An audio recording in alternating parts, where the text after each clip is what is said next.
தென்காசியில் கடந்த 2015ஆம் ஆண்டு ஆசிரியையுடன் மாயமான பள்ளி மாணவன் அவரது தாய் உயர்நீதிமன்ற மதுரை கிளையில் தொடர்ந்த ஆட்கொணர்வு வழக்கில் இன்று ஆஜர்படுத்தப்பட்டார். இது தொடர்பான கூடுதல் தகவல்களை எமது செய்தியாளர் மாரிசாமியிடம் கேட்கலாம். மாரிசாமி, வணக்கம்.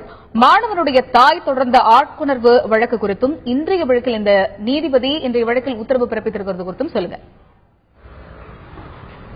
கடந்த 2015ஆம் வருடம் அதாவது 2015ஆம் வருடத்தில் இதே மாதம் மார்ச் மாதத்தில் 31ஆம் தேதி கடையநல்லூரைச் சேர்ந்த தனியார் பள்ளி ஆசிரியை கோதை லட்சுமி என்பவர் தனது வகுப்பில் 10ஆம் வகுப்பில் படிக்கும் மாணவன் சிவசுந்தரபாண்டியன் என்பவரை அழைத்துக் கொண்டு சென்று திருமணம் செய்துவிட்டதாக வைரலாக வாட்ஸ்அப் போன்ற சமூக வலைதளங்களில் படங்கள் வீடியோக்கள் பரவியதை அடுத்து அவரது அதாவது சிவசுந்தர பாண்டியனின் தாயார் கடையநல்லூர் காவல் நிலையத்தில் அவரை தன்னிடம் ஒப்படைக்கும்படி ஒரு மனு கொடுத்தார். அதன் மீது நடவடிக்கை எடுக்காத பட்சத்தில் மதுரை உயர்நீதிமன்ற கிளையில் அவர் ஆட்கொணர்வு மனு ஒன்றை தாக்கல் செய்தார்.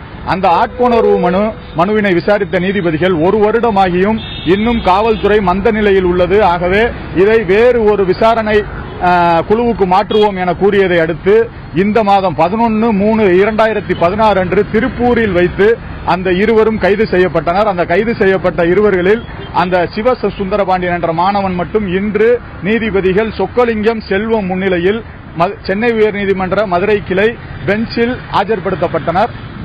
பெஞ்ச் நீதிபதிகள் சிவசுந்தரபாண்டியன் அந்த மாணவனிடம் நீ உன் தாயாரிடம் செல்கிறாயா இல்லது நீ எங்கு செல்ல விரும்புகிறாய் என கேட்டதற்கு நான் தன் தாயாரிடம் செல்ல விரும்புகிறேன் என்று கூறியதை அடுத்து அந்த மாணவனை தாயாரிடம் ஒப்படைத்து நீதிபதிகள் உத்தரவு பிறப்பித்திருக்கின்றனர்.